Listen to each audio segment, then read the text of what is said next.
মৰমৰ ছাত্ৰ-ছাত্ৰীসকল তোমালোক সকলোকে আমাৰ এই চেনেলটোলৈ পুনৰবাৰ স্বাগতম জনাইছোঁ। বহুতো ছাত্ৰ-ছাত্ৰীয়ে সুধি আছিলে যে ষ্টাৰ মাৰ্ক কিমান নম্বৰ পালে পায় বা ফাৰ্ষ্ট ডিভিজন কিমান নম্বৰ পালে পায়, ছেকেণ্ড ডিভিজন পাবলৈ কিমান নম্বৰ লাগিব। গতিকে মই আজিৰ এই ভিডিঅ'ত অলপমান বুজাই দিবলৈ চেষ্টা কৰিছোঁ। ভিডিঅ'টি শেষলৈকে চাই থাকিবা। চোৱা, মেট্ৰিক পৰীক্ষাত তোমালোকে 6টা ছাবজেক্টৰ পৰীক্ষা দিব লাগে। তো প্ৰতিটো ছাবজেক্টত 30 নম্বৰ হৈ তোমালোকে পাবই লাগিব। 30 নম্বৰ পালেহে তোমালোকে পাছ কৰিবা। যদিহে তোমালোকে 30 নম্বৰ নোপোৱা প্ৰত্যেকটো ছাবজেক্টত, তেনেহ'লে তোমালোকে ফেইল কৰিবা। অৰ্থাৎ 600ৰ ভিতৰত তোমালোকে 180 নম্বৰ যদি তোমালোকে পোৱা, তেনেহ'লে তোমালোকে মেট্ৰিক পৰীক্ষাত পাছ কৰিবা। অৰ্থাৎ 5 মাৰ্ক হৈছে 600ৰ ভিতৰত 180, অৰ্থাৎ 30% হৈছে 5 মাৰ্ক। এতিয়া ডিষ্টিংশ্যন কিমান নম্বৰ পালে পায় বহুতেই সুধি আছিলে। গতিকে 510 বা 510তকৈ বেছি নম্বৰ যেতিয়া তোমালোকে পাবা, তেতিয়া ডিষ্টিংশ্যন পোৱা বুলি কোৱা হয়। গতিকে 85% তোমালোকে মেট্ৰিক পৰীক্ষাত পাব লাগিব, তেতিয়াহে তোমালোকে ডিষ্টিংশ্যন পাবা। Next letter mark. Letter mark পাবলৈ হ'লে তোমালোকে 80 ইন এভৰি ছাবজেক্ট, প্ৰত্যেকটো ছাবজেক্টতে তোমালোকে 80 নম্বৰকৈ পাব লাগিব।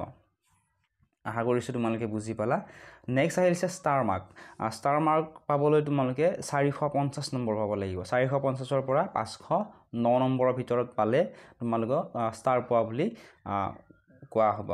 ষ্টাৰ মাৰ্ক পাবলৈ তোমালোকে 75%ৰ পৰা 84.9%ৰ ভিতৰত তোমালোকে পাব লাগিব, তেতিয়াহে তোমালোকে ষ্টাৰ মাৰ্ক পাবা। ঠিক আছে। ষ্টাৰ মাৰ্কৰ পিছত আহিল ফাৰ্ষ্ট ডিভিজন। ফাৰ্ষ্ট ডিভিজন পাবলৈ তোমালোকে 600 নম্বৰৰ ভিতৰত 360 নম্বৰ তোমালোকে পাব লাগিব। গতিকে 360 আৰু 74.9%, অৰ্থাৎ 449 নম্বৰৰ ভিতৰত তোমালোকে পাব লাগিব, তেতিয়াহে তোমালোকে ফাৰ্ষ্ট ডিভিজন পাবা। 60%ৰ পৰা 74.9%ৰ ভিতৰত। তাৰ ছেকেণ্ড ডিভিজন 45% পালে তোমালোকে ছেকেণ্ড ডিভিজন পাবা। গতিকে 45%ৰ পৰা 59.9%লৈকে যদিহে নম্বৰ পোৱা, তেতিয়াহ'লে ছেকেণ্ড ডিভিজন পোৱা বুলি কোৱা হ'ব।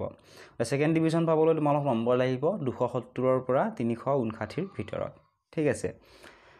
Next third division.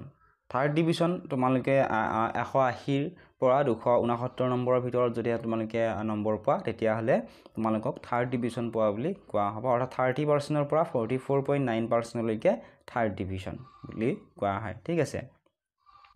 তো এইবাৰ ষ্টেণ্ড মাৰ্কটো উঠাই দিয়া বুলি কৈছিলে, তথাপিও মই কৈ দিছোঁ, আগতে 95% বা 95%ৰ ওপৰত পালে এইটো ষ্টেণ্ড কৰা বুলি কোৱা হৈছিলে।